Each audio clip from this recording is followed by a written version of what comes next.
Film. Is it a movie, film, or a film? Is it a movie, Great movie, or a film? Fascinating Is it a film. movie, Love that movie. or a film? Haven't heard of that Is it a film. movie, It's my favorite or a movie. film? I'm a bit of a cinephile. Hey, MFers, welcome back to another episode of Movie. Film. It's a podcast where we pick a flick and decide if it's a movie or a film. And before we go further, I just want to note, because I forgot to say this last week, we are on YouTube all week. I'll put the link in the description. If you're tired of listening to us just on the podcast app, you can now see us and our beautiful guests. I'm Nate. Yes. And you're into horror movies. I can dig it. And I'm Terrell. And I had a dream last night. I dreamed you killed me. And I'm Antoine, and I don't go blah, blah, blah.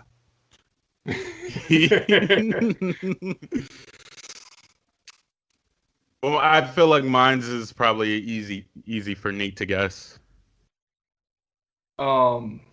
Is it? We watched a lot of vampire movies this week. We did watch a lot of vampire movies. But one with dreams and... I'm trying to think. Actually...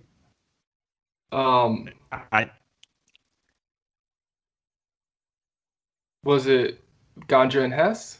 It is Ganja Hess. Oh, okay. Yeah. Do you know I mine? never would have got that. Say it again. Say it one more time. You're into horror movies. I can dig it. You're into horror. That It sounds so familiar. It's also from Ganja and Hess. Oh. Yeah, we quoted right. the same one. Yeah. I wrote that down as we were watching. I was like, that's going to be my quote. Yeah, that's the one. And what was the blah, blah, blah? I don't where's go that blah, from? blah, blah. It's from Hotel Transylvania. Oh. Classic. Nice. Damn, where is it? Dracula.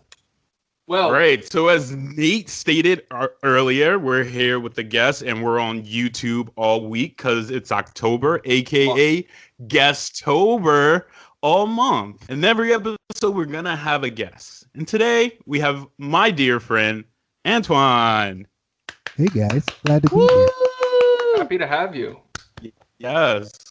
You joined us to talk about Vampire in Brooklyn, which is why we all quoted vampire movies. But first, let's just talk about some of the vampire movies we watched recently, because in the last 2 days, Terrell and I had 2 vampire double features, and also I watched a couple on my own. Yeah. So there's a lot to go over. Mm-hmm. Perfect. I love vampires. Do you wanna start with one? Nate? You just said you. Oh, I know, right? Nate. Oh, okay. Yeah, I'll start with one I watched like a couple weeks ago, called The Hunger. It's Tony Scott's first movie. David Bowie's a vampire, as is Catherine Deneuve, and then eventually, well, that's a spoiler, Susan Sarandon's in it too. Spoiler. And it's just very artsy and like an interesting first movie it's the guy that made Top Gun, but like his first one was just a super artsy lesbian vampire movie and very sexy, except for the fact that David Bowie, super sexy guy, is made to be very ugly in this movie. He's an ugly vampire. Which is a thing that happens that I'll bring up again. I love it. But that's all I have to say for The Hunger for now. Big fan of the ugly vampire. I started off my vampire week with Scream, Blackula Scream. I watched the first one for the first time last year, so I followed it up with the second one, and I enjoyed the first one. And I enjoyed the second one. I enjoyed the second one more than the first one. The second one has Pam Grier in it, and it's really nice to see her. I've watched a lot of Pam Grier this year, actually, and the more I see her in movies, the more like that the idea of Pam Grier as just like, you know, like Foxy Brown and Coffee, the more that's like changing, because she's not that kick-ass in every role. Like, not that she's not good, but she's just not the one kicking the ass in every movie. So it's interesting to see more of her just like as an actress and not just as like an action star that she was in like the 70s. And I really enjoyed it. It had some really good like vampire moments, some really like classic vampire cape, hands up, fangs out, scares in it that I really liked. I really enjoyed. Antoine, did you watch a vampire movie recently? Just the movie we're talking about. Just the one we're talking about? Just the one? Okay. All right. Then I did watch Lost Boys for the first time this year. Oh, yeah. Ooh, nice. I watched recently The Sweet Blood of Jesus, which is a Spike Lee joint. Oh, we'll get to that. Oh, that's great. That's great. Awesome. I'm glad you watched that.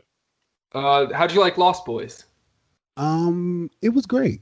I really enjoyed it. It wasn't what I was expecting, especially the ending wasn't what I was expecting, but it was a good time. I enjoyed myself. I'd do it again. Yeah. It's like a coming of age tale, but like dark. Yeah, but with vampires. Yeah, like Stand By Me with vampires. Yeah, exactly. Stand by Vampires. I watched a movie I've been meaning to watch for a long time called Only Lovers Left Alive. It's Tilda Swinton and Tom Hiddleston as the vampires. I've been meaning to watch that one too.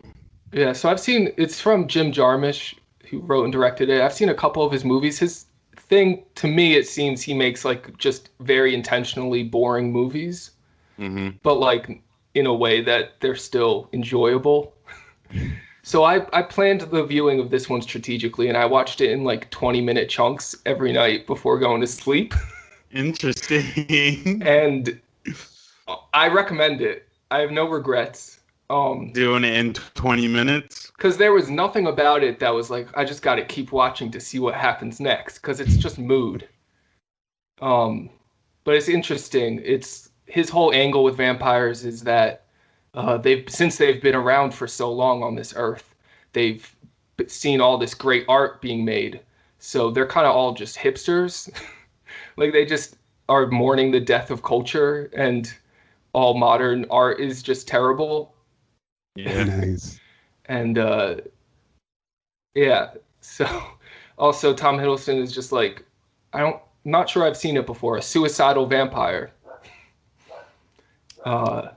Was that sound familiar? A suicidal vampire.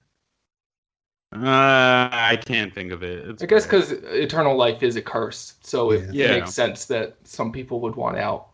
But yeah, I saw more of Tilda Swinton than I've seen before. Physically, that was a weird way of saying it. I didn't even need to mention that. Right. Yeah. Sorry. It's okay. Now the viewers know if you want to see Tilda. But great appearance from Anton Yelchin, the late Anton Yelchin,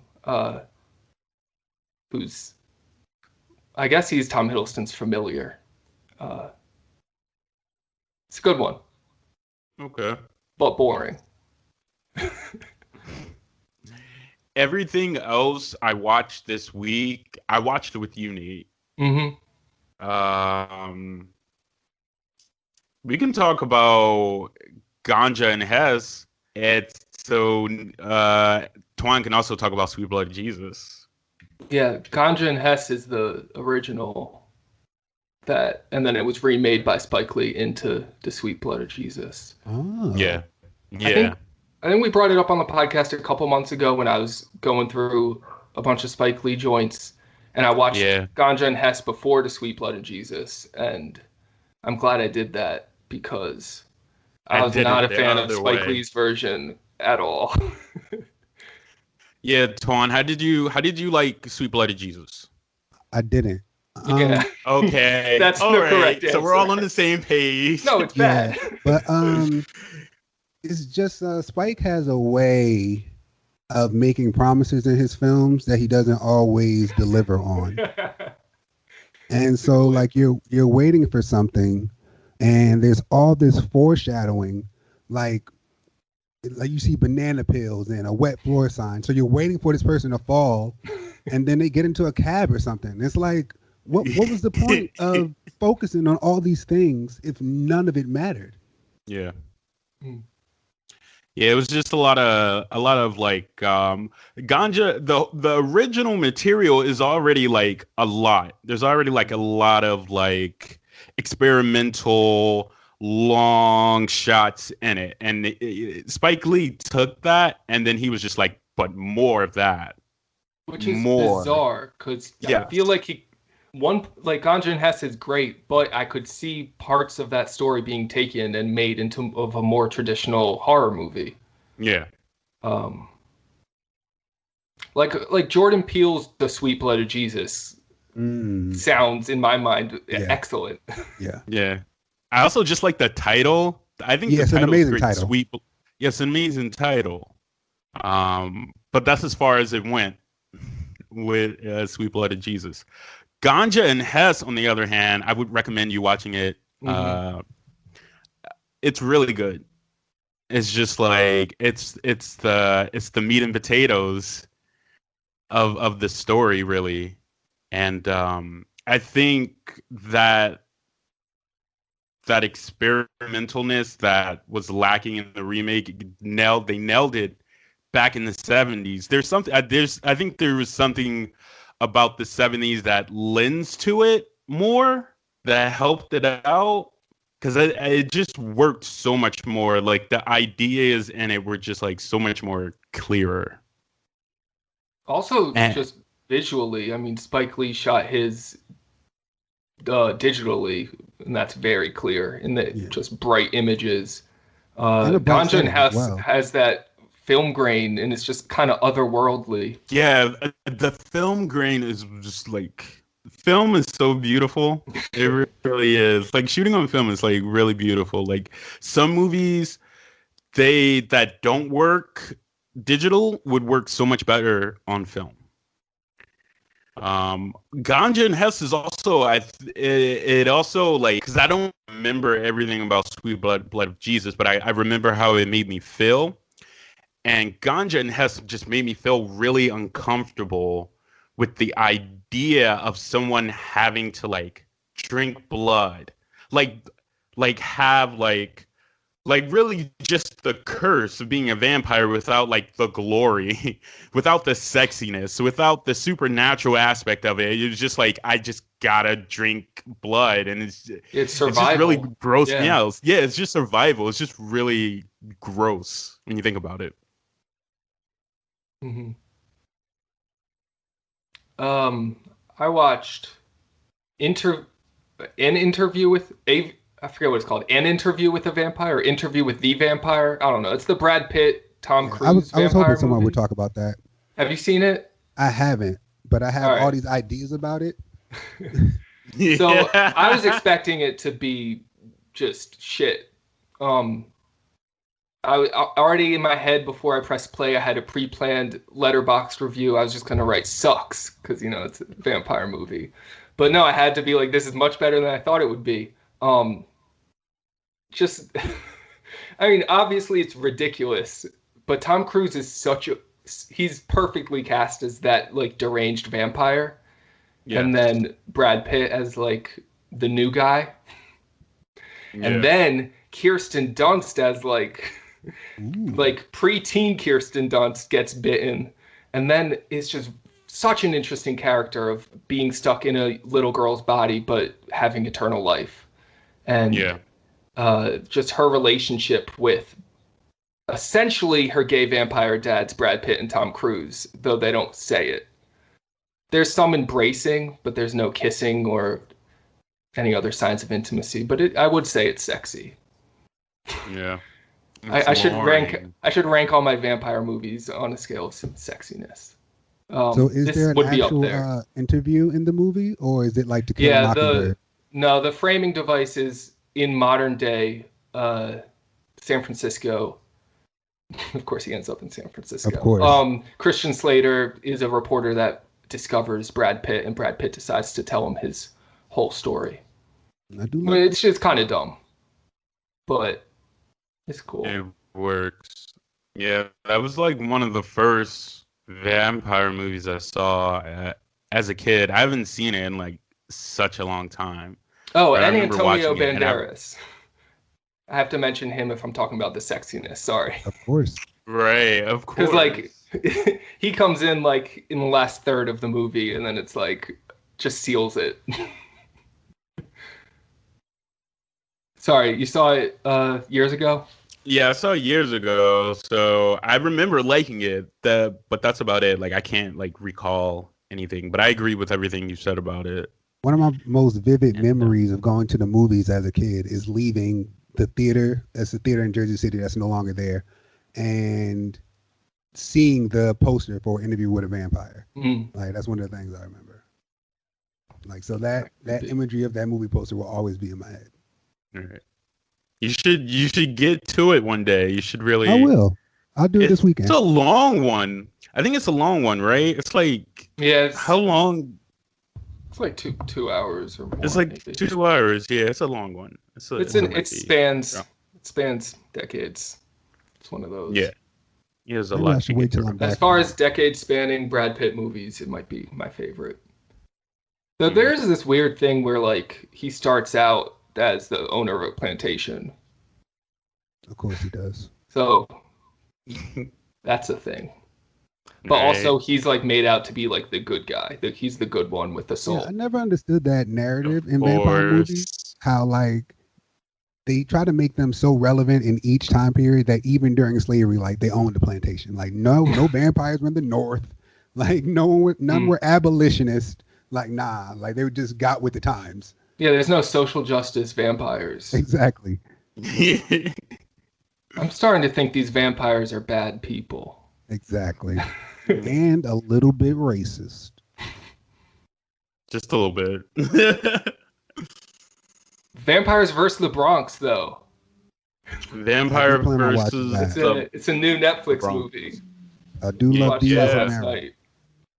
We watched that right after watching Vampire in Brooklyn. Right. It seemed fitting. We should have done it in the other order, though, I think. I enjoyed it. Yeah. I enjoyed it. Yeah, I enjoyed how it's a kids movie, and it's pretty short, so it's kind of just like moving like by the numbers. Movie. Yeah, like a teen movie, and it's just moving by the numbers. They got to get here, and they don't spend too much time on anything. Like, I kind of wish, because when it first started and we saw Zoe Saldana in it, and you were like, she was the Drew Barrymore of the movie. Like, I kind of wish it spent, like in Scream. I wish that they spent just a little bit more time with her, or like gave her a chase, just like added a little bit more death or like scare to it. But I mean, I love the representation of the movie. I love what the movie was saying, like how they use the vampires, talk about gentrification, and just like the music, like the sound of a bodega and that music. You know what I mean? Yeah, it was. Yeah, I enjoyed it. Yeah, me too. It was fun and very sweet. It was fun. Yeah. Most horror comedies are kind of mean-spirited, but this one definitely has heart. Yeah, they kept it. And those kids are great. Yeah, the kids are great. I was quite impressed with I don't think I've seen any of them before in anything. No, me neither. Yeah, I hope they go on to good things. Continue. Yeah. And I thought I would see more Method Man, but he had like a really small part. We can always use more Method Man. Yeah, you can always use more Method. I think the last vampire movie I watched on my own was just this morning. I squeezed in 1958's Dracula. I saw Christopher Lee as Dracula and Peter Cushing as Dr. Van Helsing. I just wanted like a classical Dracula story if I was watching all the vampires. And gotta say, of all the vampire movies we watched, Christopher Lee, definitely the scariest. He's not even in the movie that much. He's mostly just running from one side of the frame to the other and like swirling his cape around as he runs. But somehow his presence is just top notch. Yeah, and they did like 5 or 6 more movies in that series. So maybe next year I'll watch another. I'm done with vampires after this week, but maybe next year because I did like his performance. A great vampire show. I know we don't do shows here. It's just about the movies and the films. Yeah, but if it is based off a movie. For a show, yeah, you got to watch the originals. Mm-hmm. It's great stuff. It's a spinoff of the Vampire Diaries, but it's based on the original vampire family who now lives in New Orleans and is trying to take back New Orleans because of course they did. They founded it. Yeah. The originals. These white European vampires found in New Orleans. I thought you were gonna say What We Do in the Shadows. I've been being told to watch that for like months. It's a movie and a show. Yes, indeed. I have to watch both. I do. You haven't seen it? No, I saw half of it and then I had to stop. This was a while ago. I was like watching it with Anthony and I had to stop because I think I was probably getting tired. Like I was probably falling asleep. It sounded like me. So we stopped it and we never went back to it. So I have to like finish that. I think I've watched part of the Johnny Depp one. What's his? Wait, no, he's What We Do in the Shadows. No, Johnny Depp did some Dark Shadows. Dark Shadows. Okay. Something separate. Never mind. Johnny Depp talk. So for the second week in a row. Shout out to Jenna. Yeah. The last vampire movie we watched together that we will discuss is A Girl Walks Home Alone at Night, which I was very interested in seeing, mainly because a lot of vampire mythology is built on like the iconography and the religious imagery of Christianity and I guess philosophy. I mean, just the whole idea that vampires, you have to show a cross to them, and then I guess Jesus Christ is so powerful that he'll knock out the vampires for us if we accept him in our lives.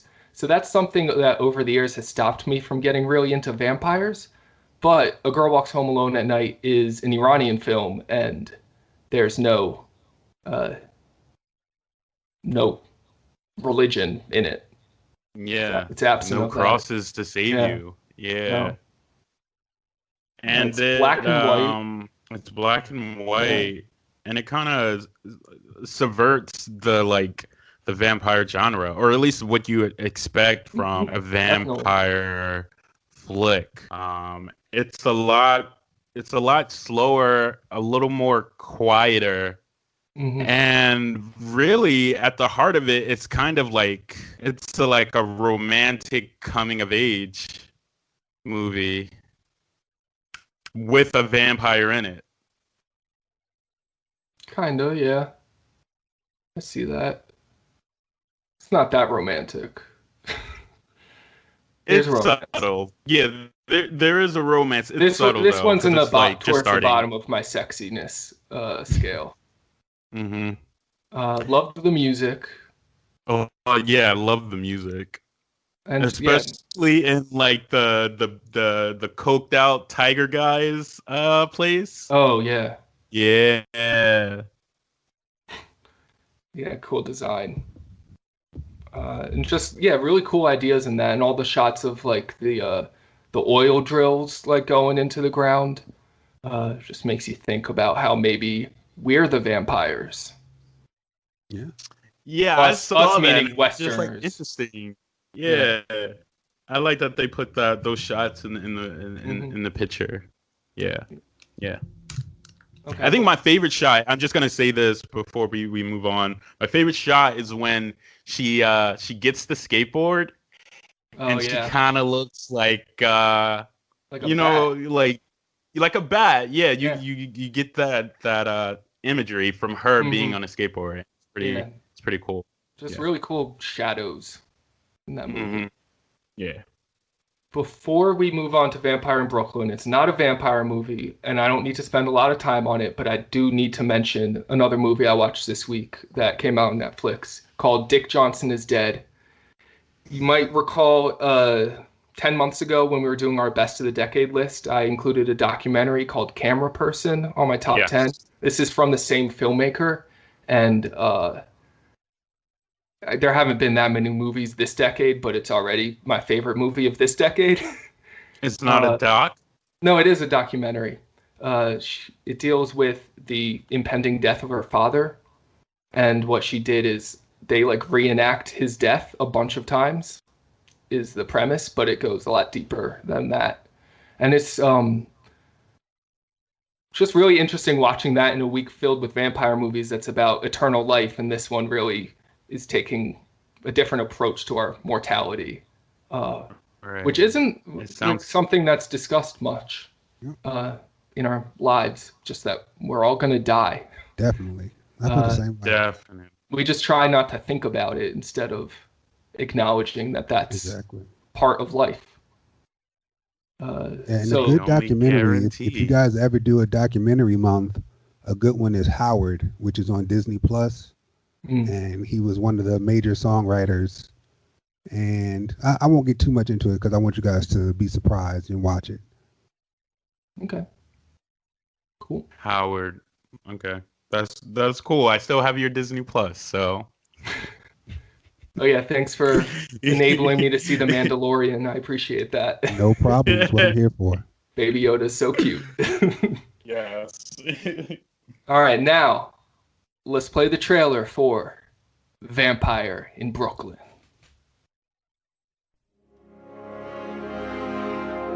For centuries, they have roamed the earth. Fearsome creatures of the night, endlessly seeking to satisfy an unyielding hunger.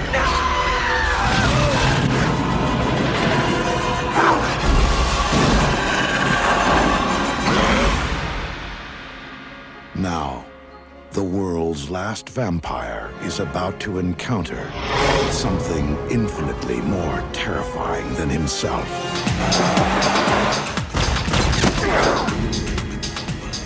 Brooklyn. Interesting. I've been stabbed, and I've been hanged. Even broken on the rack once, but I've never been shot before. It kind of itches a little. Paramount Pictures presents... No! If you're hungry, I'll run you down to KFC down the street and hit you off with a 2-piece.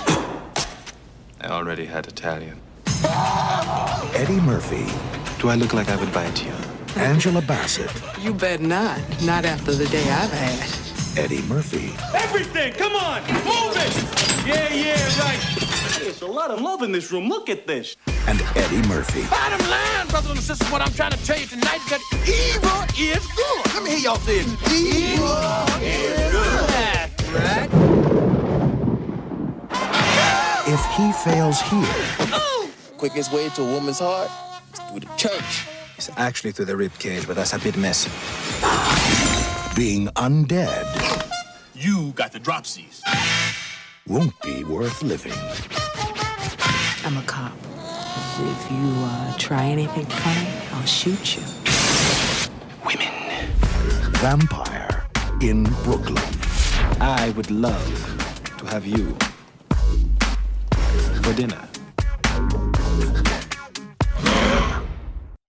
Vampire in Brooklyn is a 1995 American comedy horror directed by Wes Craven. And Eddie Murphy, who produced and stars in the film, also wrote the script with his brother Charlie Murphy and Vernon Lynch. Angela Bassett's there too, and Kadeem Harris, yes, she is, and John Witherspoon. And Alan Payne, yeah. Who hasn't aged at all. Nope, looks the same. Like I was exactly that can't be the dude from House of Pain. I was like, it can't be. I was like, my eyes are playing tricks on me. Like all black people look alike. Antoine, that's not him. And actually, what really made me think it wasn't him is I thought the doctor was T'Chaka. And once I found out that wasn't true, He I was kind of like, looks there's no like way him. that's Alan Payne. It kind of does look like T'Chaka. Well, he had the costume that helped. Very true. Mm-hmm. We're doing this movie because Twan picked it. Yeah. Twan picked this one. What made you pick Vampire in Brooklyn? It's one of my favorites because I'm just a huge Eddie Murphy fan. Like, I think Eddie Murphy is the most underrated talent that America has ever seen. Like, we should look at Eddie Murphy like we look at Elvis and Prince and those people. Like, as a black man to take over an entire decade is ridiculous. Like, people don't know how young he was when he did. I always get him mixed up. Which one was first, either Raw or Delirious, but whichever one was the first one. I think Delirious. Delirious was first. Delirious first. Like, they don't know like how young he was. Like, he was in his early 20s, and just that's one of the top stand-up. He just emerged, just fully formed. Yeah, like exactly. This is Eddie Murphy. Yep. Yeah. Enjoy. And so and Eddie Murphy plus Angela Bassett, like you know, that's. Yeah. I'm glad you picked it because I don't know what we would have picked, but it's so easy to do a month of horror and have it be all white because the horror genre is just like really white. It's not till recently with like someone like Jordan Peele that it's starting to like the like gatekeeping is starting to let, you know, black creatives in and black faces in. So yeah, I'm glad you picked this one to do, you know? You don't yeah. And like Eddie Murphy, like what a talent. I was looking at his letterbox today and I was just like, you know, like Eddie Murphy's amazing. Not that many people get to have the career that Eddie Murphy has had. Yeah. Like Eddie Murphy has had the opportunity to have like blockbusters, but to also have like failures and like back-to-back failures and not have that be held against him and not be like, you know, you're not bankable anymore. We're not going to do anything with you, which I feel like can happen easy. I mean, whether you're black or white or whatever, more so if you're black, I feel like if you bomb, you really bomb. Yeah. It's really hard for you to recover. But like Eddie Murphy, it was just like he was really unstoppable at one point. And especially around this time, like this Vampire in Brooklyn is an Eddie Murphy production. Like he's so big, he had his own production company. I don't know if he still produces his own movie, but like he was that big. Yeah. Also, the whole period when he just was putting out, trash. That whole time he was also voicing Donkey in Shrek. Trash we're talking about, just so everyone's clear. Like 1,000 words. I knew that was gonna be up there. That's a great movie. I love it. Is it? You love really 1,000 words? You know which one I like? I like Meet Dave. That's Dave a good one. Funny. It's bad, but it's funny. What, Norbit? Norbit's a classic. Pluto Nash. Like people don't understand. Like I really Ant hates it, but I stand for like terrible movies. Like all the movies that usually people hate, I'm like, nope, I saw the beauty in it. It was great. I'll be honest, I think some people would consider Vampire in Brooklyn in that category. Yeah. This was my first time watching it, so I'm also glad that you picked it because I'm not sure I would have watched it otherwise. I had a great time. I didn't think it was like that funny, and I also didn't think it was that scary, but I wasn't bored. I held my interest the whole time. Right? Yes, it was fun. It was definitely fun. And well, I still think well made, even though it was kind of at war with itself, which we'll get into. It's an interesting creation between, you know, a master of comedy and a master of horror. Mm-hmm. Yeah, just like a really interesting product that they made that I don't know works either way as like a comedy and a horror or like separately, but like it is entertaining. Yeah. Definitely. And spooky. Definitely spooky. More spooky than scary. Yeah. Nothing wrong with that. Yeah. And this whole idea of there being a schism between the comedy and drama and what the movie is kind of right off the bat. They don't really hide that with the title card, Vampire in Brooklyn. Vampire in is like this tall, skinny Gothic letters, and then Brooklyn is blocky, almost like graffiti style font. Mm-hmm. Almost reminiscent of the landscape. So do we want to start this, or we got more to say? Well, I thought I started it with talking about the title card. Talking about the title card? Okay, that is, I'm sorry, I missed the cue. Yes. But then we get some voiceover from Eddie. Yeah. Do. So we should talk about his voice, right?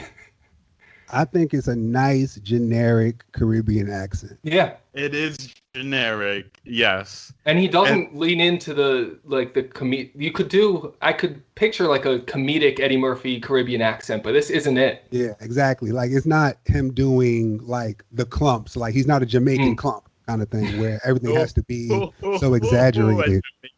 It's very very subtle, and I like that. Mm-hmm. It's reminiscent of what they did with Black Panther. Yeah. So the voiceover tells like the history of the vampires and of Maximilian in particular. He mentions that Nosferatu went to Egypt. We all know that story. But him and his folks went to the Caribbean, to the islands. That's where they ruled. Yeah. Until humans chased them out and they were on the run again. Mm-hmm. Now, he knows that he needs to come to America to find a bride. Right? Yes. This is like the dark version of Coming to America. Yeah. Except in Brooklyn instead of Queens. Yeah.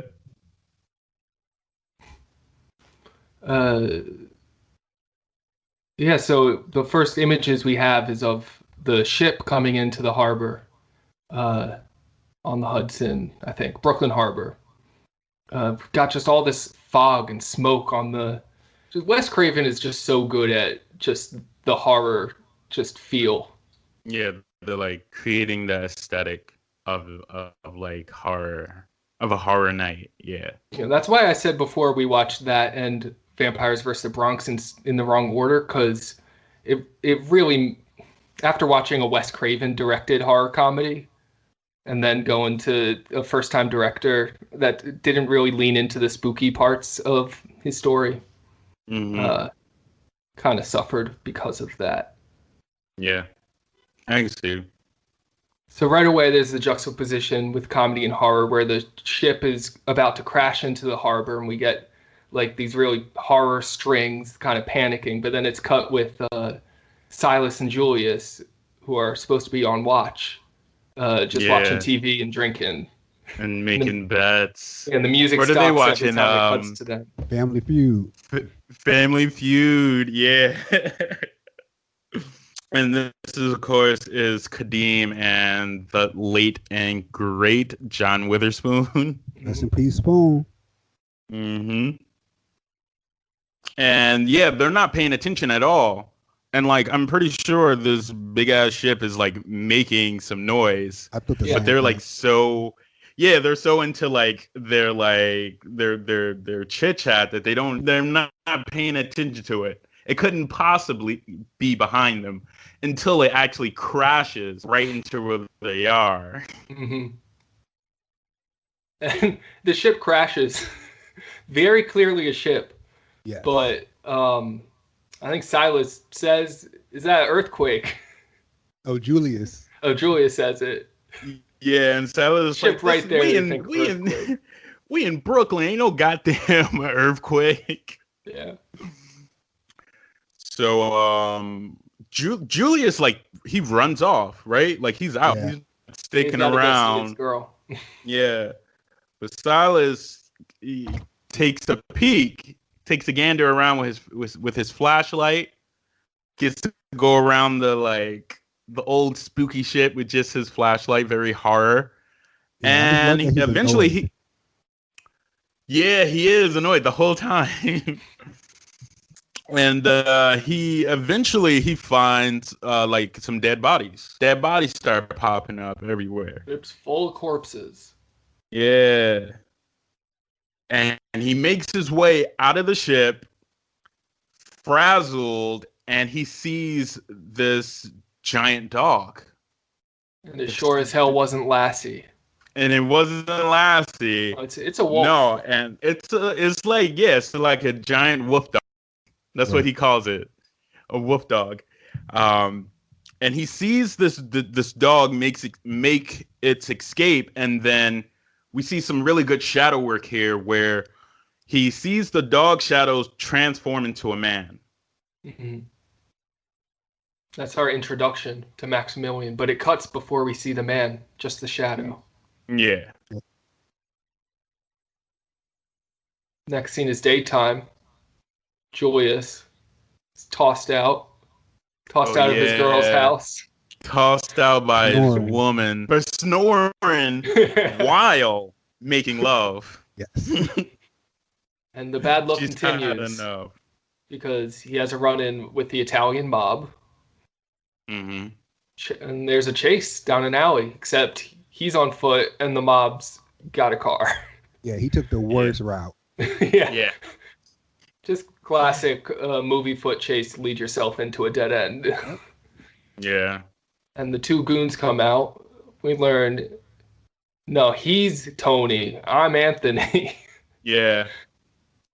Tony and Anthony. And Julius owes them some money. That's why they're after him. He doesn't have it. So I forget what they're about to do. Are they about to kill him? They're or about are they to just kill gonna him. He's about to go bye-bye. Okay. About to whack him. him. About to go bye-bye. But then Maximilian pops up. Mm-hmm. Mm-hmm. And he's just like talking to them. Like very like casually. And then he experiences a first.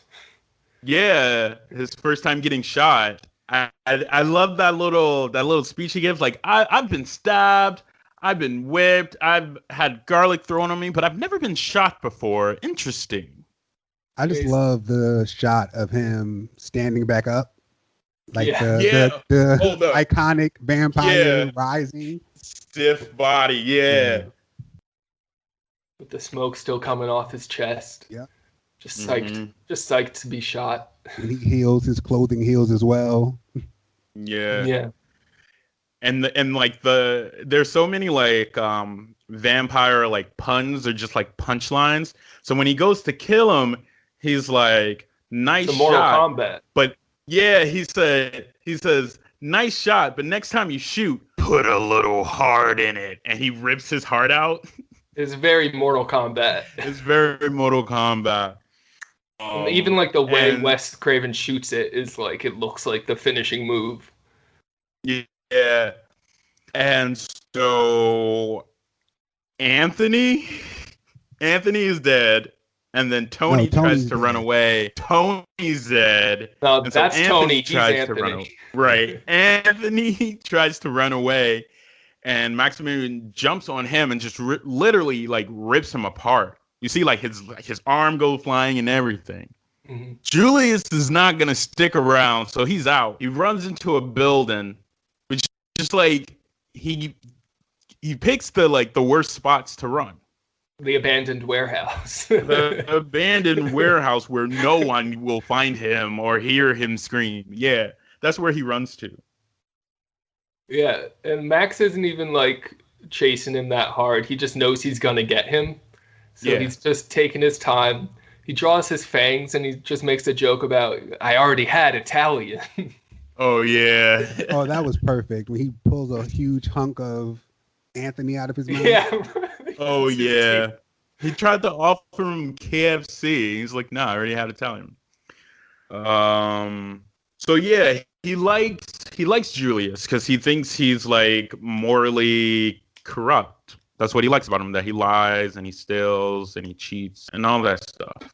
So what he does is he gives him some of his blood, which then turns him into a ghoul. He makes him his ghoul, right?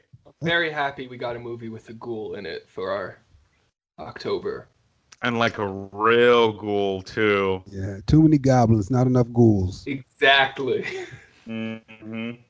So now Julius is like property. It's property at this point. And Maximilian starts explaining, like, you know, he's looking for a woman that's half vampire. She just doesn't know it yet. Mm-hmm.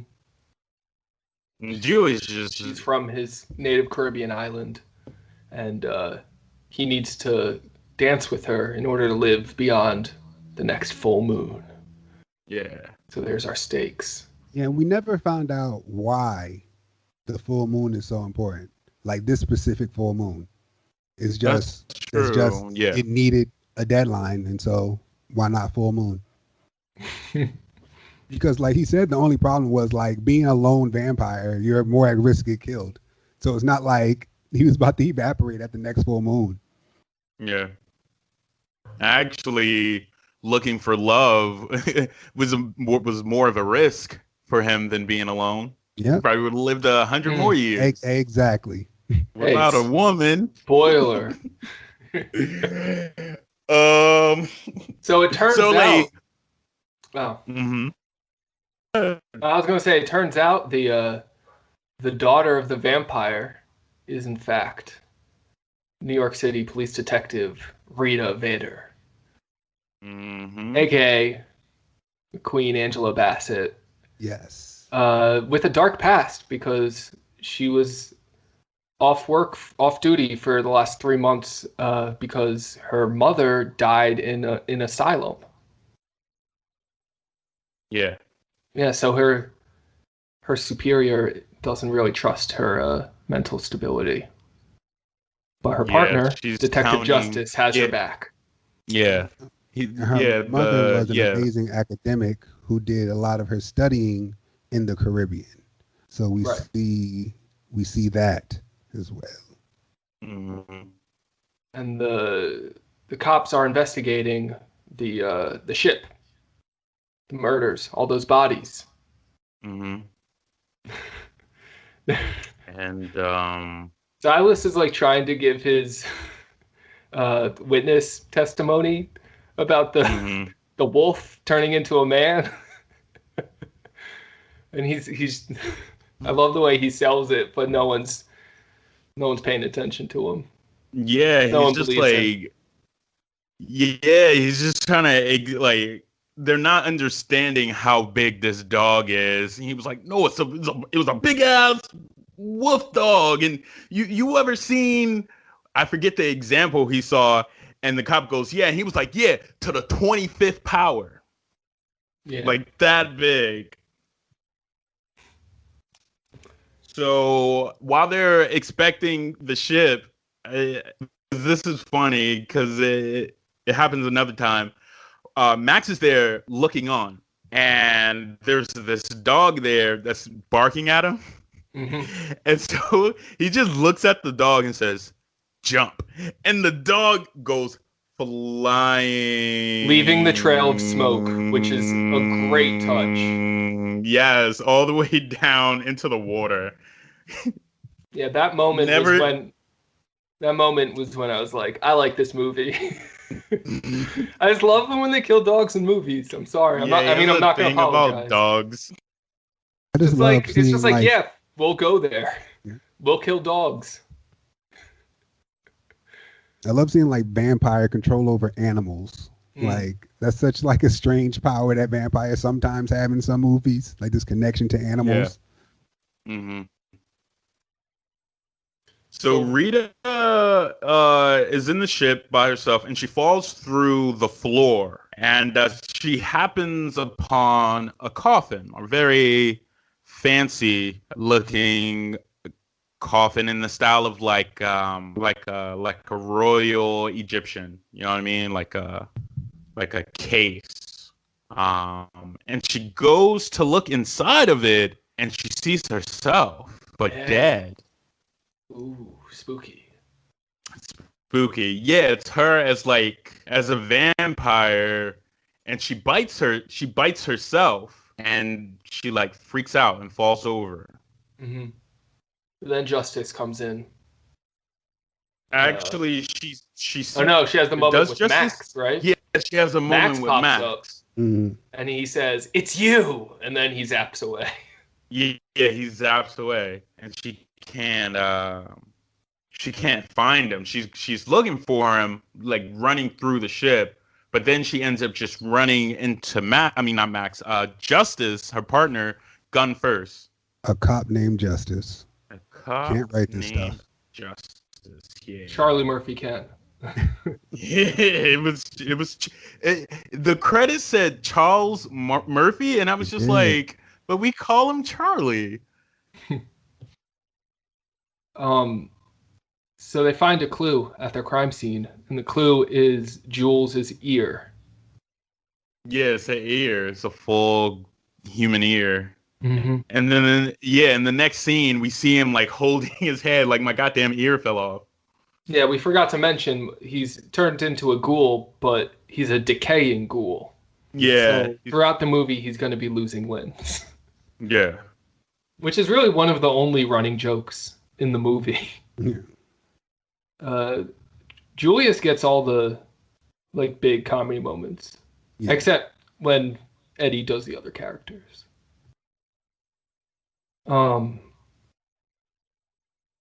So Rita thinks she's losing her mind because of her mother's past and her visions. She thinks she's going crazy, and she has a dream sequence. I really like how this looked, because it looked kind of perfect, like your idea of like almost like comic booky, like something out of like a Spawn animated, that HBO Spawn animated cartoon. It kind of looked like a visual out of that, where she's walking home and there's just New York never sleeps. And there's like steam coming up and there's wind blowing. And then she gets in the house and it's like that giant wolf dog is back trying to break into her house. And then what happens? Her windows like bust open. And then she wakes up and it's a dream. She's having a nightmare.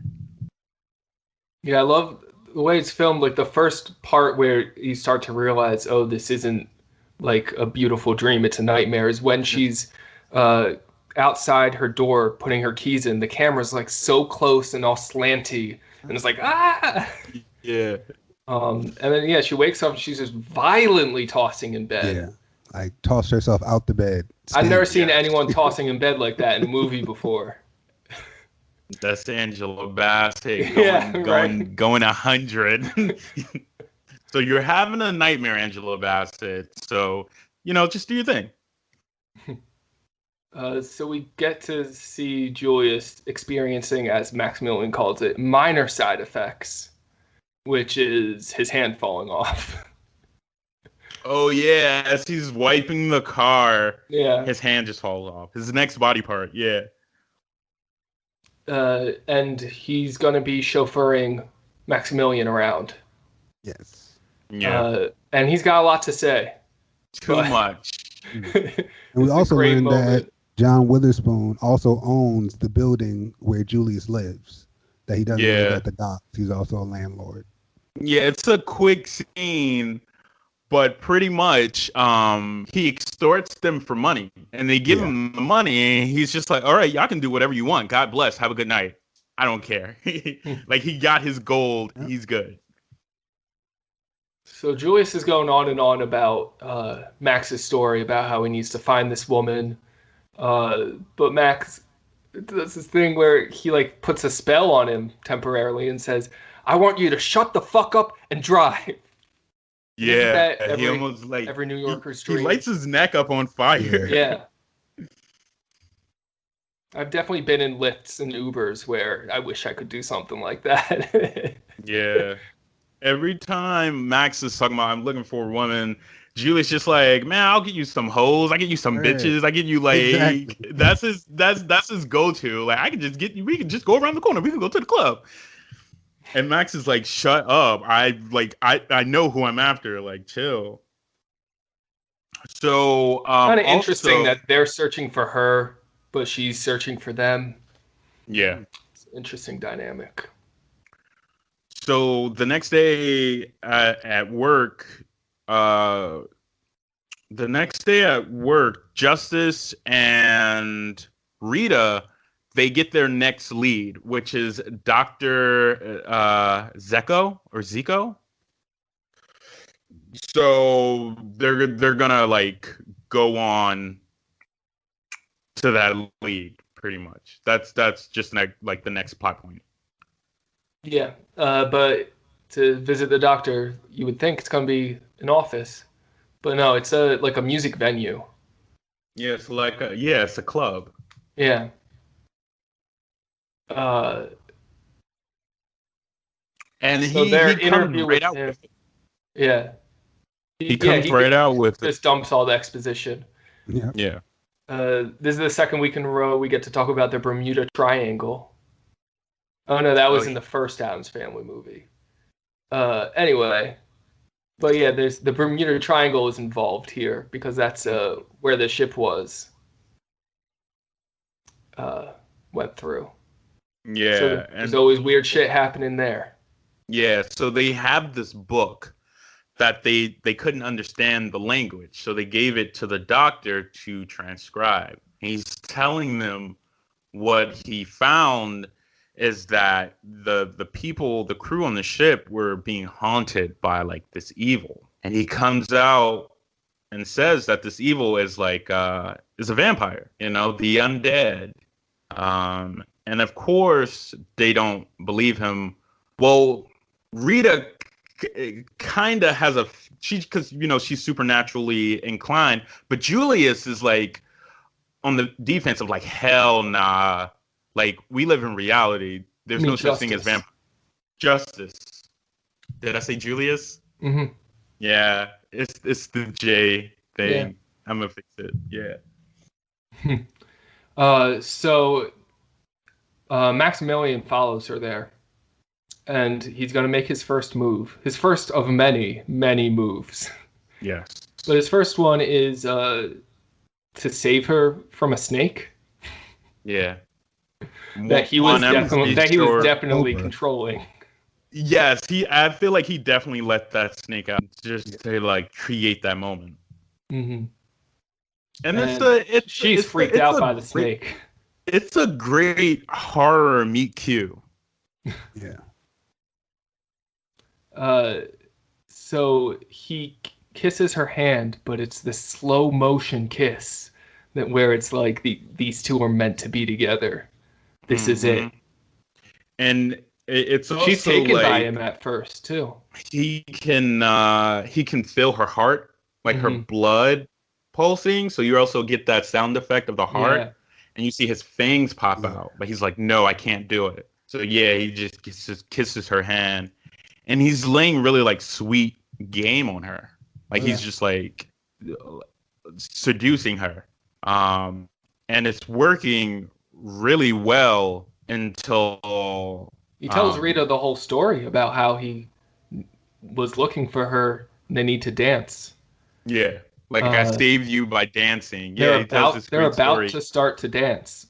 But right when they do that, the music abruptly changes and Julius shows up as the world's worst wingman. Yes. He just should have let them have their time. Also, Rita looks over at Justice and she pulls back because she's in the middle of working. Yeah, she's like, I can't. I'm working. I gotta go. And so you got both Jays fucking shit up for our vampire couple. Yeah. But Julius is Julius really fucks it up. He really just even like how he looks, like he's more decrepit now. His teeth are yellow. His just stay away. skin is porous, and it's just like he's just talking about how much coochie that he could get. Like you should feel lucky that he even talking to you because he can get any girl in here, and he just might anyway. Yeah. And that doesn't impress Rita. Nah, she's out, and she doesn't want to speak to him like ever again. So Maximilian, very upset with Joy, he grabs his tongue and pulls it out because he was talking too much. That's actually a bit later when he pulls his tongue out. Is it right then and there? I think it's right there. Okay. It's frustration. So, and that part's so funny when he's about to like rip his tongue out. Yeah. But we get to go to see Rita's home life, and we meet her very, very horny roommate, Nikki. Yes.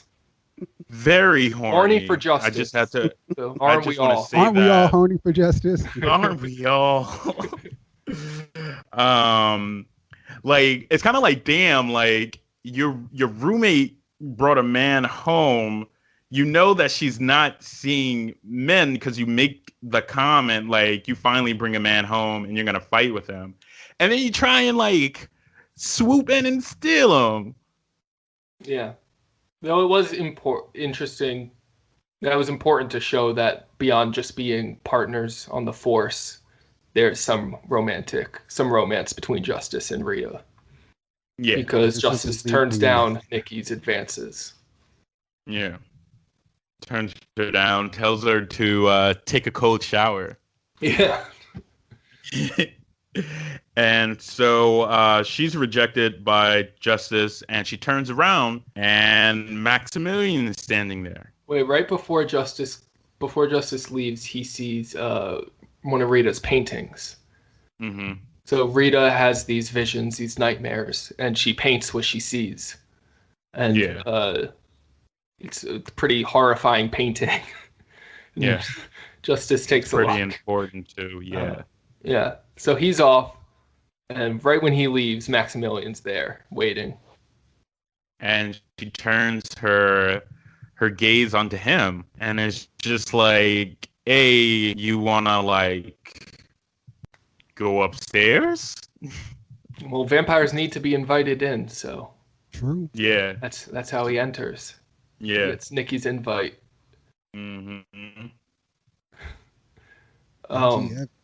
And so Rita can't sleep because there's a lot of banging going on in the next room. Just like hardcore, passionate love making. Just like she's very loud at this point, and Rita actually thinks that it's her Justice, so she's pissed off. So she actually she leaves the apartment building to like go on the fire escape, so she can't hear it anymore. Yeah, and to paint because she was woken from a nightmare. Yeah. And as she does that, now she can't hear, the sounds of lovemaking that then turn into the sounds of murder as Max tears her apart, pretty much. Then we get my favorite scene of the movie. Just your favorite? Yeah, I'm as far as horror goes, there's certain things I want to see, and one thing I want to see is blood through the keyhole. Like it doesn't make sense. Like she wasn't forced against the door, and like it's not there later. This is perfect. Like I know someone's dead because blood came through the keyhole somehow. I like the way it's shown. It's all red light, so you know bad stuff is happening there. Yeah, or good stuff. And then it's cut. Her screams are cut when we go back to Rita on the fire escape with the train zooming by, chugging that matches like the loud noise of the scream. Yeah. Max forges a letter for Nikki saying that she met the perfect man and she's out. So I'll never see you again. I'll never see you again. Pretty much and like Joan with Fester. Yeah. Yeah, we're in love now. You'll never see your friends and family. Yeah. And so that's it. She's just like, damn, okay. And we also get this voiceover from Maximilian where he's just like, he has a plan. And the first step in that plan is to take everything from her so that he can be everything she needs. Yeah, classic Colt 101. Yeah. Very manipulative. Yeah. So Rita has a nightmare that Nikki is murdered. Mm-hmm. So that causes her to get up and go to church. Yeah, and we meet Pastor Paulie. Yeah, Maximilian's following her, and he's not happy that he now has to go to a church. Because it's a little tricky for vampires. A little tricky. Pastor Paulie is Eddie Murphy in character, doing his character thing. Yeah. And it's really his wheelhouse. Multiple characters in a movie. Yeah. But the way they have it here, where he's a vampire, that it's the same character just in disguise. It works really well. He kills the pastor, and then he takes his form. Yeah, and these are some of the most comedic moments that Eddie gets in this movie, because he's mostly playing it straight. Mm-hmm. Yeah, this is really with his disguise. Funny. Yeah, when like they like start pushing him into the church, and he's just like, "God damn!" and everyone turns around because he starts and smoking. looks at him.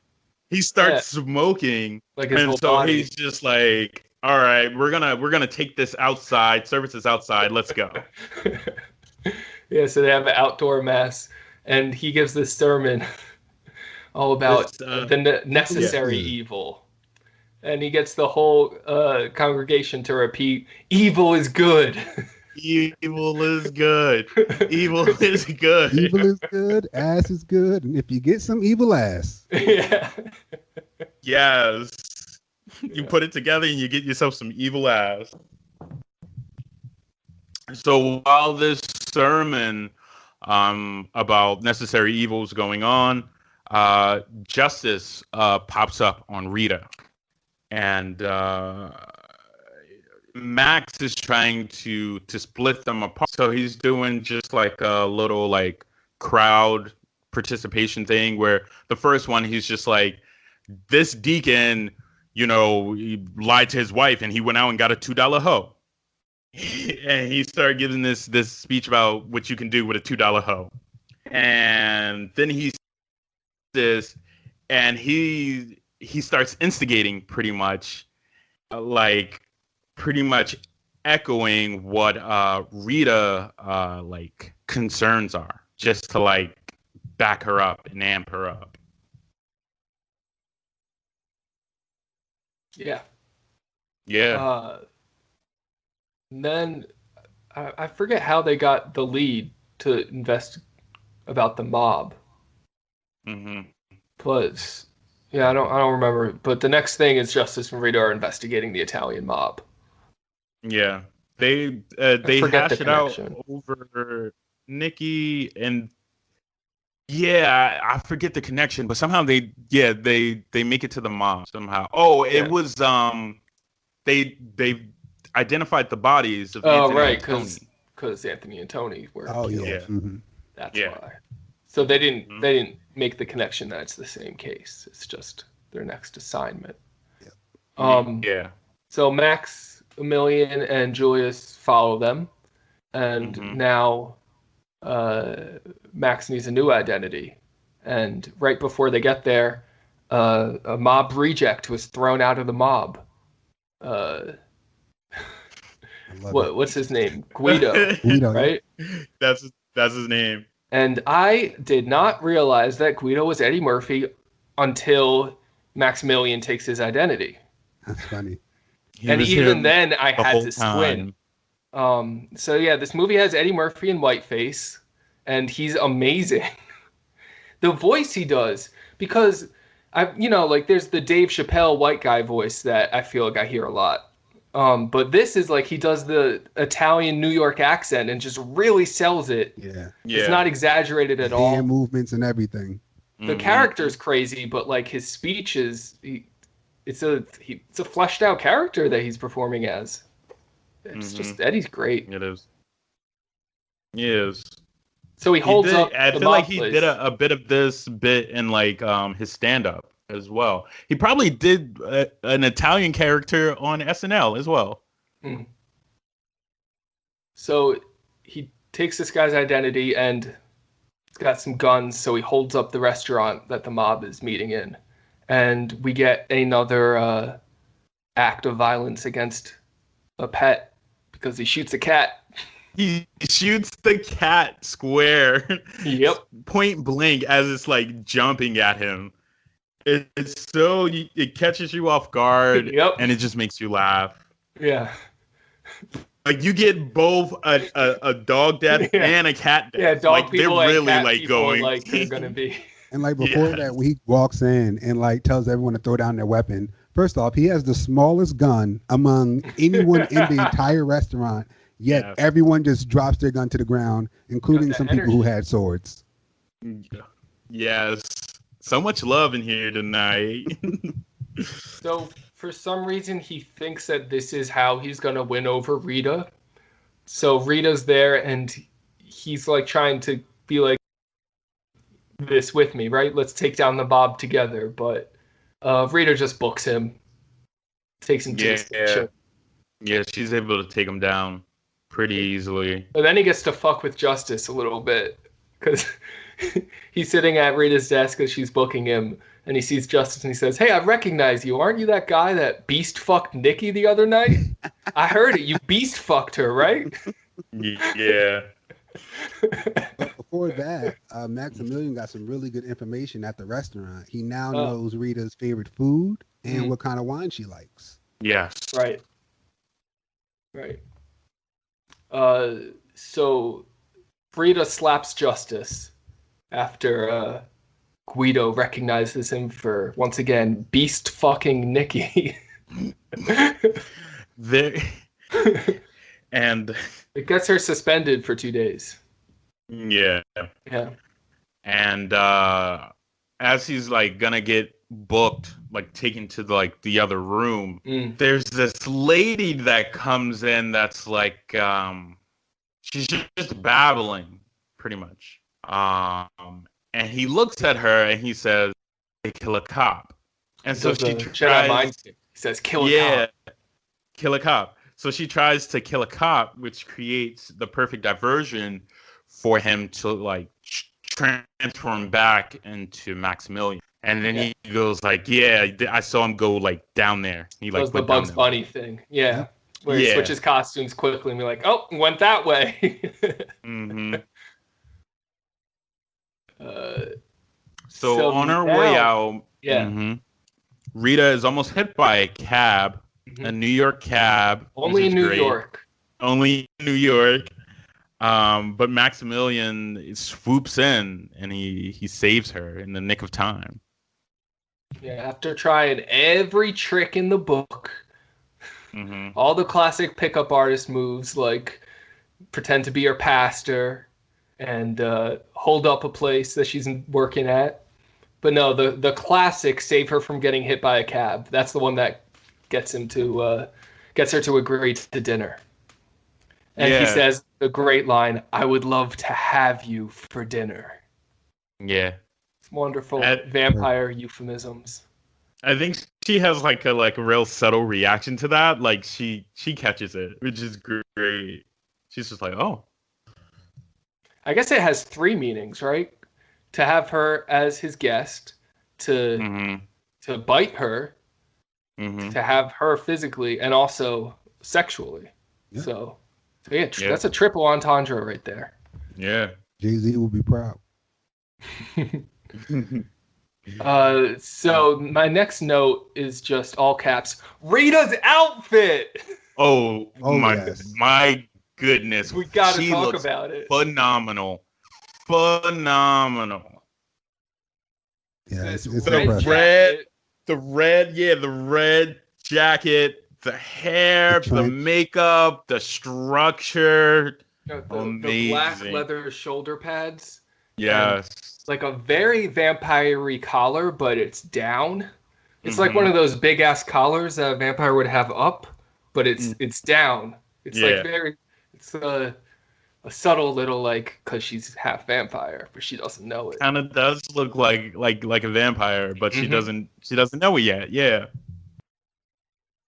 And so she's on her way out the door, and she runs into Justice, who's in his car practicing how he's gonna get her to listen to him. And one way is by being very macho. Man, you're gonna listen to me and stay in your place, and I'm gonna take you out to pizza, right? But he's cut off. Well, actually, he comes to his senses like, yeah, that's not gonna work. She's gonna kick me. That's one of my favorite things in movies. Just characters like rehearsing how they're gonna say something to another character. Just like people talking it to themselves in the mirror. For some reason, that always gets me. It's great here. But yeah, finally Rita pops out before he's ready. Yeah, he didn't really settle on anything. Yeah. But it really doesn't matter what he's gonna say because the limo's there to pick up Rita for her date. Yeah. And Julie is behind the wheel, and he just starts to clown Justice. Yeah. He's like, what? You gonna take it to get some pizza? Old lying ass. Ain't no pizza around here. Get your lying ass out the street. Which is crazy because where in Brooklyn is there not pizza? Yeah, I feel like there's pizza everywhere. Around the corner. Even in the subways, the rats have pizza. Exactly. So the dinner's going really well for Maximilian. Yeah, she's quite taken by him. He cast like a buttload of spells to like turn this like ranky dank Brooklyn apartment into like a room that looks like, I don't know, it's in Dracula's mansion. It's got like the candelabra and the piano and the fireplace. And, it reminded me if Frasier was undead. Listen, yeah. Nice. And so yeah, she's pretty. At first, she's kind of like, "Oh, this is it," and then she enters and she's just like, "Oh, okay, this is what I expected." And he gets his dance, and it's to "No Woman, No Cry." Of course, it's Bob Marley because they're both Caribbean. Yeah, lots of Caribbean music and island tones in this picture. So while they're dancing, Maximilian rips off Rita's cross necklace before biting her, and I really like the way Wes Craven films the vampire bite. Because it's a close-up on their faces while they're dancing. It's like the thing where she's standing in front of him with her back to him, but they're very close. So the shot is of both their faces, hers in front of his, and they're spinning around, but the background is spinning like kind of faster than they're spinning. Like they're spinning because they're dancing, and the camera's spinning around them, so the background's spinning even faster. It's just... yeah, it's very, it's quite a spectacle. And it's very important that she has to voluntarily give herself to him. In this moment when he's just like, I can give you everything, I can take you to all these places, all you got to do is say you want it. And she's saying, yes. I don't think she truly understands what she's saying yes to, but he takes that as the invitation to bite her neck. Yeah, it's interesting. The vampire mythology is quite ripe for exploring consent. Yeah. Because they need consent to enter the apartment and to, I guess, in this one at least, to turn someone. Yeah. Though she's not into it, so maybe he should have been more clear. But no, he's evil. Yeah. Apparently it's necessary.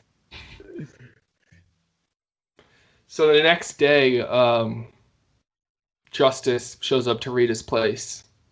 and she had been asleep all day, and completely darkened room. But Justice has some news for her. He wakes her up to tell her about Nikki's murder. Nikki was crucified on top of the church, just outside, exactly how Rita painted it. Yeah. It's spooky. That's spooky stuff. It's creepy.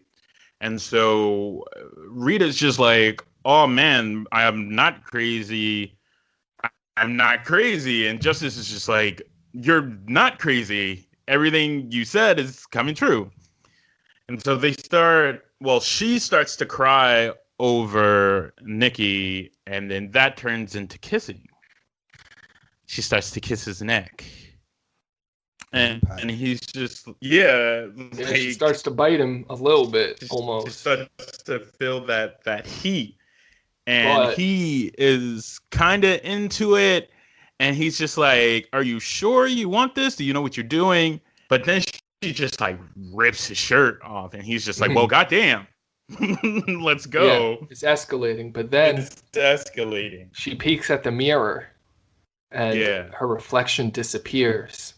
And that's when it clicks that she's becoming a vampire.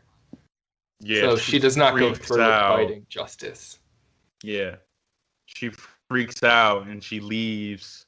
She leaves and she's gonna go look for Max. Right, because she realizes now that she's becoming a vampire, and also all these murders, they're Maximilian. Yeah. Those are his murders. I just have in my notes again, Angela is stunning. Always. She never stopped being stunning. Yes, you're right. Even when she's just like crazy hair and starting to look a little scary, still stunning. Yeah, when she's out to find Maximilian, you get this zoom in on the full moon and the night's calling. So you know it's the night. Yeah, and it's the night. It's the fateful night. It's the last chance. Mm-hmm. So when she confronts Max, he reveals that her father sent him to find her. Yeah. And that Rita's mother went insane because he was killed by vampire hunters. Yeah, which is that's the backstory. We also can connect that story to a story that Dr. Zico told earlier when he said that he lost a girl to a vampire. Mm-hmm. And so, now it's a complete story. Yeah.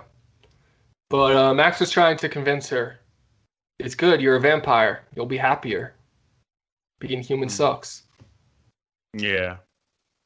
Yeah. I love, we kind of skipped over this, but I love when she enters the Max's apartment and she's just like, Max! She's just like deranged. And Julius comes up to her and said something to her, and she just slaps him across the room. So Justice goes to Dr. Zico to figure out how to stop this. And how to stop this is Rita needs to drink blood from an innocent human before the next full moon. Also, Maximilian needs to die before the next full moon. And Justice gets from Dr. Zico an ancient dagger with which to kill Maximilian. Yeah. Next thing in my notes is white girl in park. Yeah, there was a white girl in the park. She was in the park alone at night. Yeah. She was woke. She tried to connect. She's like scared of Maximilian, but then but I understand the centuries of oppression. Yeah. Like, please, we're here. I see you. I watch Oprah. Don't hurt me. Yeah. But Max is gonna take her as a gift to Rita. Yeah. But and she watches as he bites her, and she freaks out. And she can't do it. She's not a monster. yeah, and she runs away to a gravestone, to her mother's gravestone, to ask for help from her mother. And of course, we get some very moody wind and lightning as she's crying out to the sky. Yeah. Praying to be saved. Yeah, was that her mother's gravestone? Because the years were really weird. Well, so she I was wasn't a sure if that was vampire. her mother's gravestone or not. Because it says she died in like 1906. Yeah. That's true. Maybe grandmother. Seemed like a sick. I just saw it as a random grave next to that she park. fell on. Yeah. Oh, okay. Yeah, I just saw like a park. Maybe converging with a cemetery somewhere. Mm-hmm. Next thing I noted is just, damn, I didn't even write down what the joke was. But there's a joke at this point, and it was like the first joke in 15 minutes. And I just noted that like it went a long time without making any jokes, but then there's finally a joke, and it's just really funny because you forgot that it's also a comedy. Is it when Julius loses an eye? Yeah. Justice steps on it. Oh, that's and then Julius is like, I gotta go to an eye doctor now. The eye popping out. Yeah. So Julius Justice and the doctor. After she faints in the cemetery, Maximilian brings her back to his apartment, and that's when Justice and the doctor come, and they're ready to fight. And Julius the Ghoul is ready to protect his master and starts doing all these improvised martial arts moves. The kicks look really good. I was very impressed with the kicks. Right. And then he goes to do a flying kick and hits the wall and then flips over a table covered in hands and loses an eye. Yes. Great physical humor from Julius. But yeah, Justice comes in and saves Salas, who was about to be on the menu, pretty much. And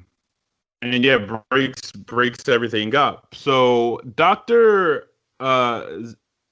Zico actually stabs Maximilian, but he stabs him in the stomach. And I love that little bit where Eddie is just like, this is my heart.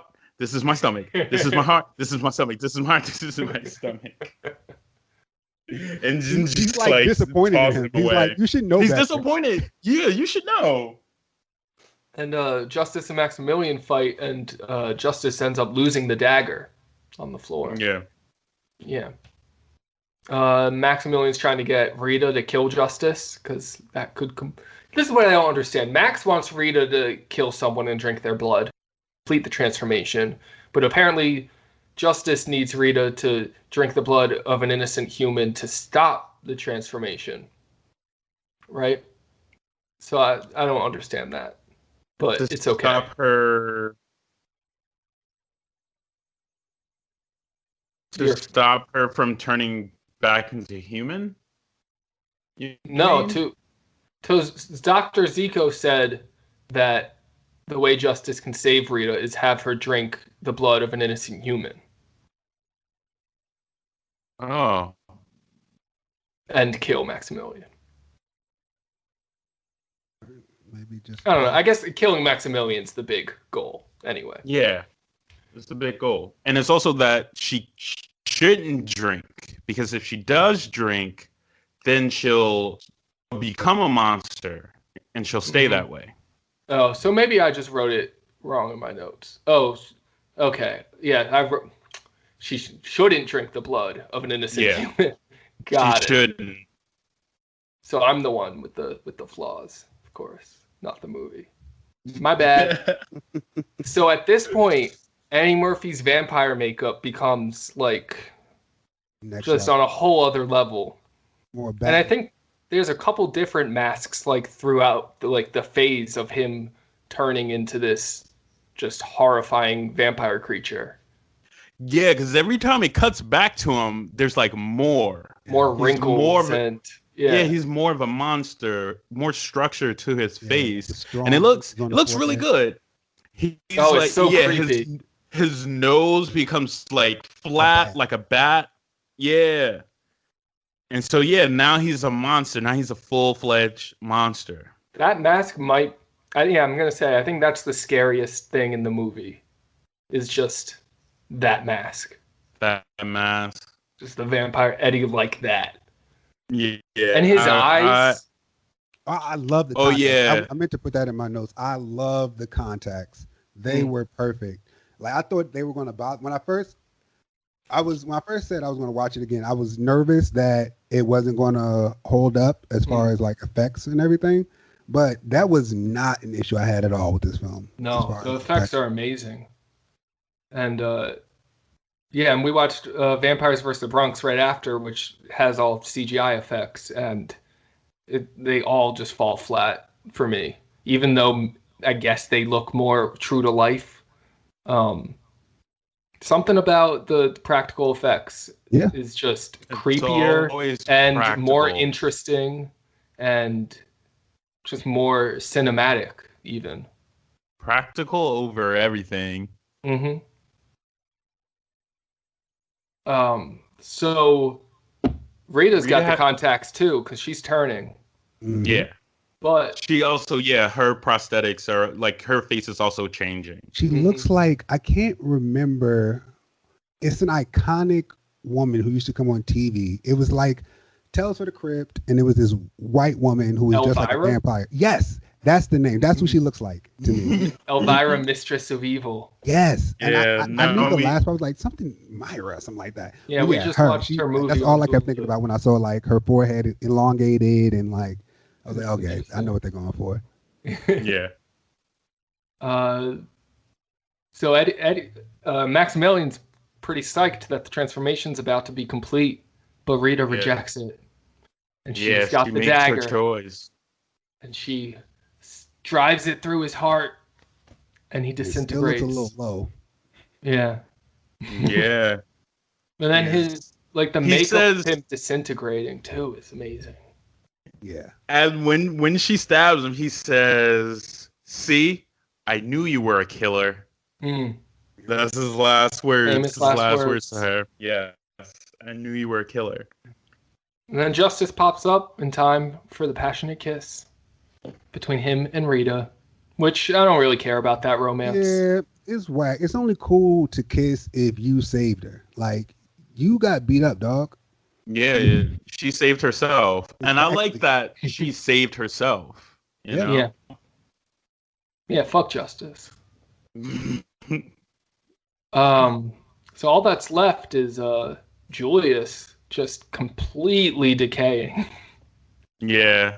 It was piece by piece throughout the movie, but now he's missing eye, missing ear, missing his whole arm is gone by this point, not just a hand. John Witherspoon is acting like as if it's like a drug addiction or something. Like he's like, yeah, right. He's with no ear and it's just fine. He's like, oh, you got mixed up with the wrong crowd. Like, no, don't you see? Like this is supposed to happen. Like his hand falls off in front of him, and he's just like, "Oh, with the wrong people." Yeah, you better check your dick. Like, make sure your dick is still there.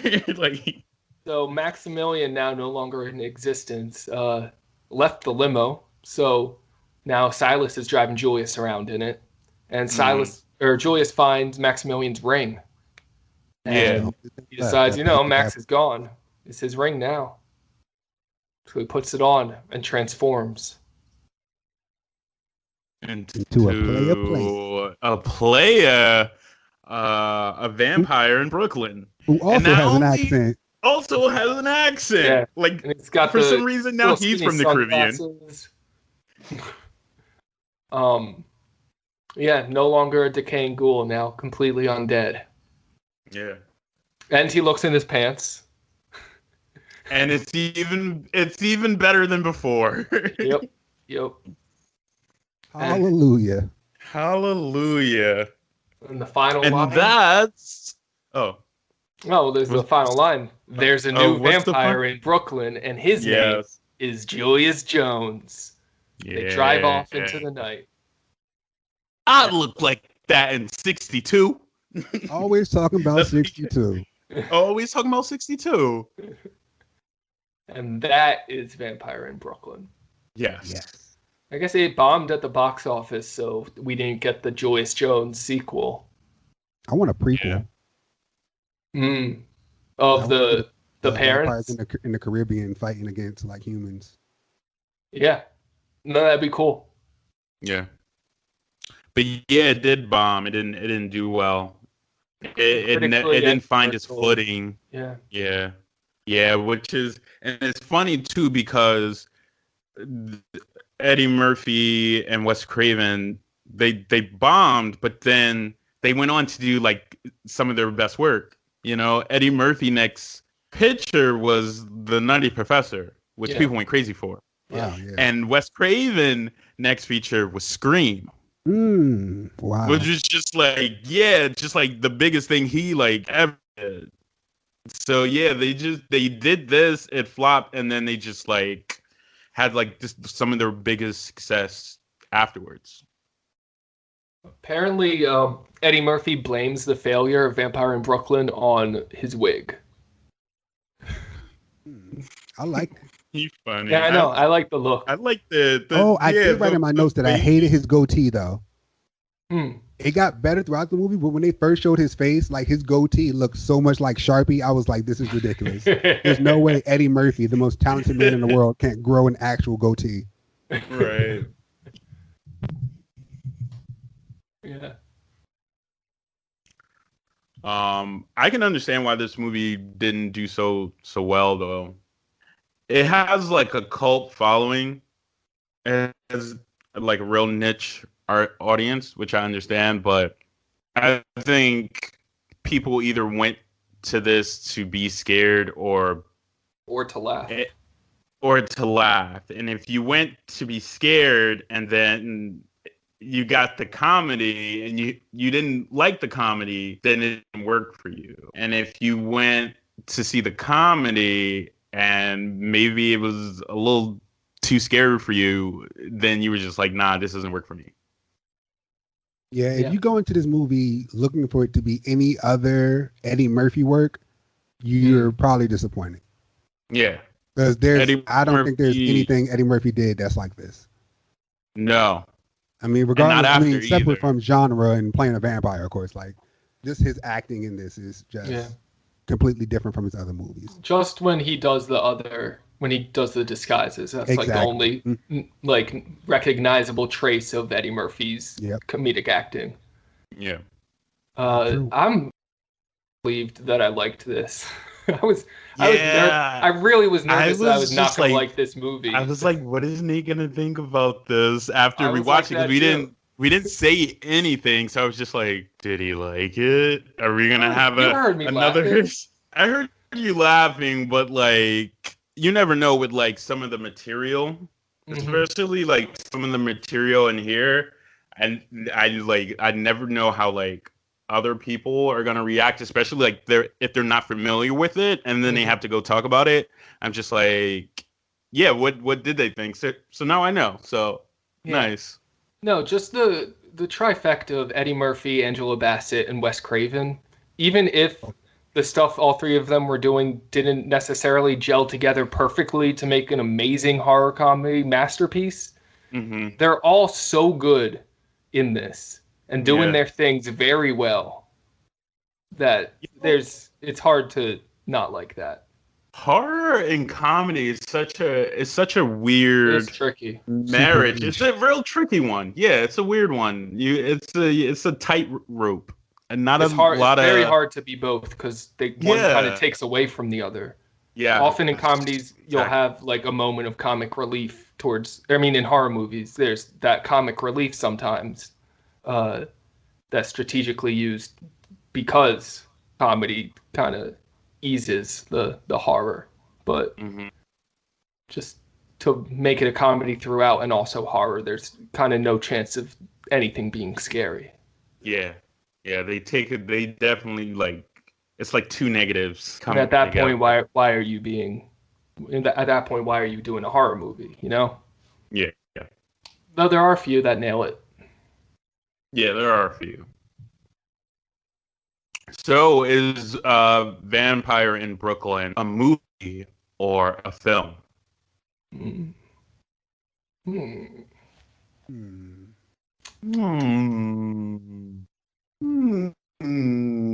I called it a film All right. because the way I distinguish movies and film is like home cooking versus fast food. And that sounds pretty black and white, but it's so much deeper than that because we lived on fast food. Like fast food was our sustenance for like a while. Like still is my sustenance. And that's what most of what I ingest would be. Like that's the basic movie. But this film, it felt like they had to brine the turkey. They had to especially Eddie Murphy. Like Eddie Murphy himself, like I felt like he had to brine the turkey. He had to season it himself. He had to build the oven just to bake the turkey. And then he still had to worry about sides. Oh, I love this metaphor. Yeah. That's great. An amazing film, but I think it's a film nonetheless. All right. Wow. I think Brooklyn and Vampire, Vampire in Brooklyn, is a movie. I think that it has really great bones, just like a vampire from the Caribbean coming to find his woman, right? It is a typical kind of vampire story with a black twist to it.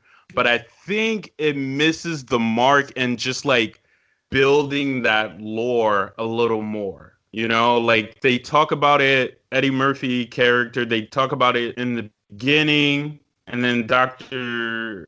Zico talks about it a little bit more. But I think that's where it would have shined more. That it would have really set it apart if it dug more into like that Caribbean culture and just like vampires from the Caribbean, which is like you said it earlier, like a prequel would be great. A prequel would be great so that you can get that story out of this because it has the bones, but then they just like covered it with just like a traditional vampire story. Yeah. You know what? I was expecting more Brooklyn in this movie. Like, I was picturing it, Eddie Murphy as a vampire in Brooklyn. I thought it was going to be like a vampire walking down the street in Brooklyn, being like, just doing like observational get comedy. Out of my way. Yeah. Yeah. More of that, a subway scene, maybe. Like, we don't even get that many scenes of Maximilian on the prowl, like taking victims. That would have been interesting. Yeah. Though I am happy with what we got. I guess I need to answer as the tiebreaker, which is a lot of pressure. I love the fast food versus home cooked meal, but to go a step further, to illuminate my rubric, is the home cooked meal needs to have a lot of sustenance. Yeah. For me to consider it a film. So while I recognize the care put into it, I'm not really walking away Sustained, yeah. Yeah. So it's a movie. Nice. I dig it. Yeah, we did it. Yeah. We did it. Make sure you hit that like and subscribe button. Smash that like button. Smash it. Check out that Addams Family Values video if you haven't seen it yet. It's right there. Mm-hmm. It's right next to you where it's about to autoplay probably, hopefully. Get that set up. Antoine, tell the people where they can find you, what you do. Let them know about that book. Well, I'm an educator and a poet.